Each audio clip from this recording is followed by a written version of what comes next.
The room he never entered. He never entered the child's room until something made him break that rule in the early morning hours. Thomas had lived in the old Victorian house for 3 years, and in all that time he had kept one sacred promise to himself: never open the door at the end of the second-floor hallway. The previous owners had been clear about it. "That was our daughter's room," Mrs. Henderson had said, her voice barely above a whisper. "We'd prefer if you just left it as it is." Thomas had nodded, signed the papers, and never questioned it again. Until tonight. It was 3:47 a.m. when Thomas woke to a sound he couldn't quite place. Not a crash or a bang, but something softer, like a music box winding down, or a child humming a lullaby just beyond the edge of hearing. He lay in bed, his heart pounding against his ribs, telling himself it was just the old house settling, just the wind through the eaves, just his imagination playing tricks in the darkness. But the sound didn't stop. Thomas sat up, swinging his legs over the side of the bed. The hardwood floor was cold beneath his feet as he stood, reaching for the lamp on his nightstand. Click. Nothing. The power was out. Of course it was. He fumbled for his phone, using its flashlight to navigate through his bedroom door and into the hallway. The sound grew clearer now. It was definitely coming from the end of the hall, from that room. Are you the kind of person who believes some doors should stay closed? Thomas was. But tonight, he was about to discover that some mysteries demand to be solved, no matter how much we fear the truth. Thomas approached the door slowly, each step deliberate, his breath forming small clouds in the suddenly frigid air. Had it always been this cold in the hallway? He couldn't remember. His hand trembled as he reached for the doorknob, hesitating just inches away. "This is stupid," he whispered to himself. "It's just a room, an empty room." But it wasn't empty.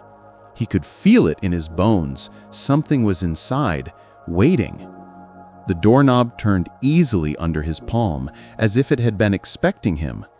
The door swung open with a soft creak, revealing darkness so complete that his phone's light seemed to be swallowed by it. Thomas stepped inside. The first thing he noticed was the smell, not the musty odor of a long-closed space, but something sweeter, lavender and vanilla, like a child's bath time. His light swept across the room, illuminating details that made his breath catch. The room wasn't empty at all. A small bed stood against the far wall, perfectly made with pink sheets and a quilted comforter decorated with butterflies. Shelves lined the walls, filled with dolls, their glass eyes catching his light and reflecting it back like tiny stars. A rocking chair sat in the corner, moving ever so slightly, as if someone had just stood up from it. And on the nightstand, a music box stood open, its tiny ballerina frozen mid-pirouette. Thomas's hand shook as he moved closer. Everything was covered in a thin layer of dust, but not as much as 3 years should have accumulated. Someone had been in here. Someone had been maintaining this room. "Hello?" His voice cracked. "Is someone here?" The silence that followed was worse than any answer could have been. He turned to leave, to get out of this room and call someone, anyone, when he saw it. On the small wooden desk beneath the window, a piece of paper lay in a shaft of moonlight. Fresh paper, white and crisp, not yellowed with age. What would you do? Would you read it? Or would you run?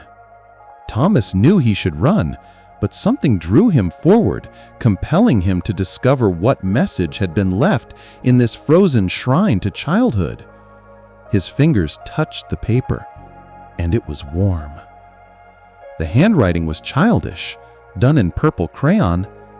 "Thank you for finally coming. I've been waiting so long. Mommy and Daddy said you'd never open the door, but I knew you would. I knew you'd hear me. I've been so lonely." Thomas's blood ran cold. He spun around, searching the shadows, but the room remained still. No child, no one, just the dolls staring at him with their unblinking eyes, and that rocking chair still moving, back and forth, back and forth. "This isn't real," he muttered, backing toward the door. "This is just someone playing a prank. The Henderson's kid, she probably just—" But he stopped mid-sentence, remembering what Mrs. Henderson had told him during the closing, something he'd pushed out of his mind. "Our daughter would have been 7 when we moved," she'd said. Would have been. Not was, not is, would have been. Thomas stumbled backward out of the room, slamming the door shut behind him. He stood in the hallway, gasping, his phone clutched so tightly in his hand that his knuckles had gone white. The humming had stopped. Everything was silent again, except for the pounding of his own heart. He should leave, pack a bag right now and get out of this house, find a hotel, figure out what to do in the morning. But as he stood there in the darkness, something else occurred to him. If he left, if he ran, he'd never know the truth. He'd spend the rest of his life wondering what was real and what wasn't, what that note meant, and whether he truly heard what he thought he'd heard. Sometimes the only way past fear is through it. Thomas was about to make a choice that would change everything. Taking a deep breath, Thomas opened the door again. The room looked different now. The moonlight streaming through the window seemed brighter, illuminating details he'd missed before.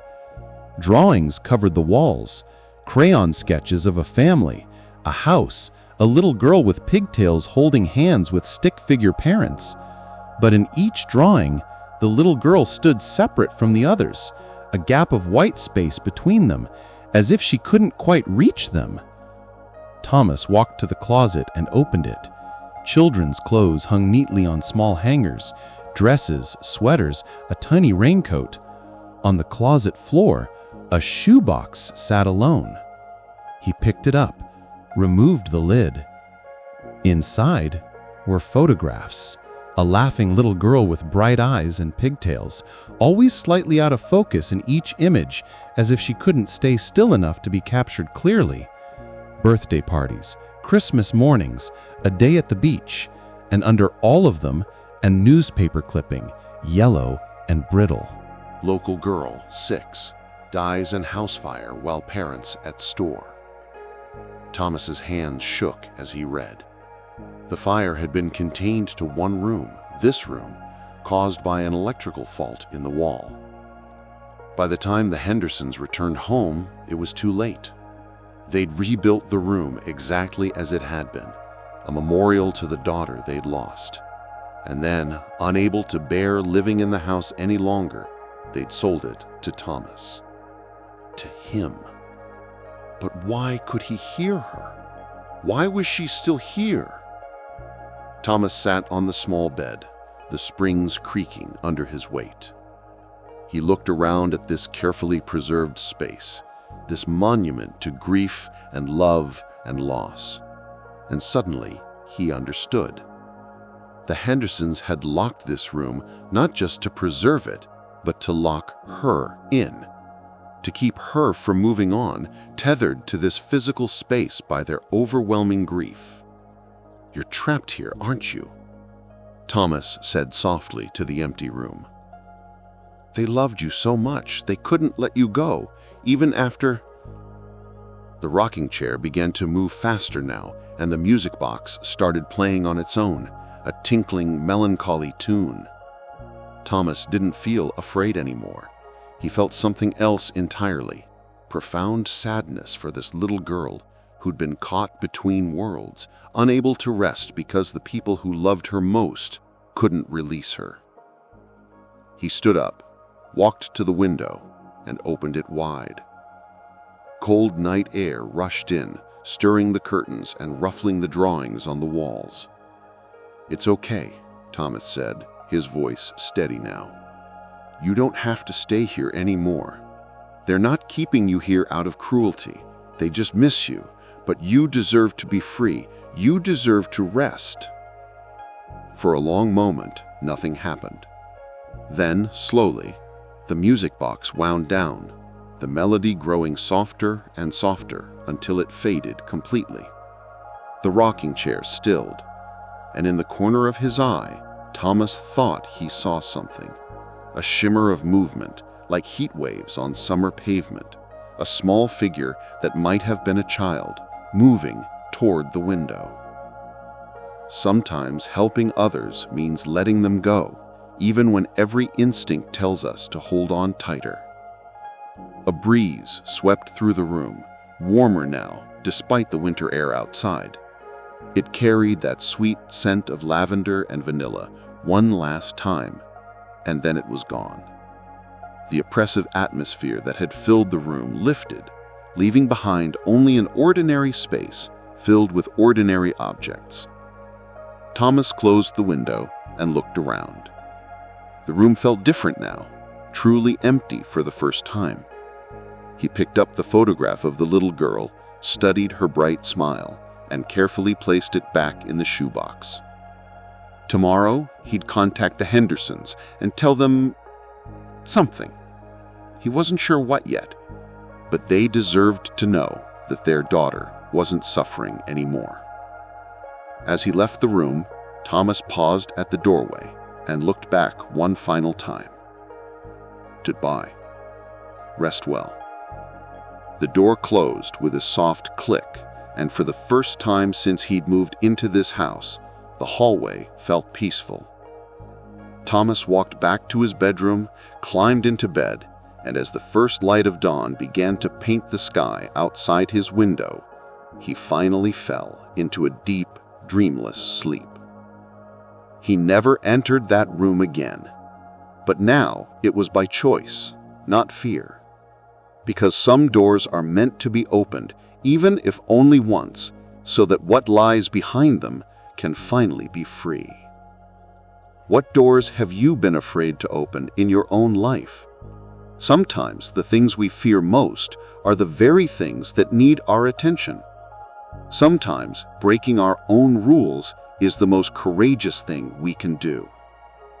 The greatest act of love is sometimes knowing when to let go.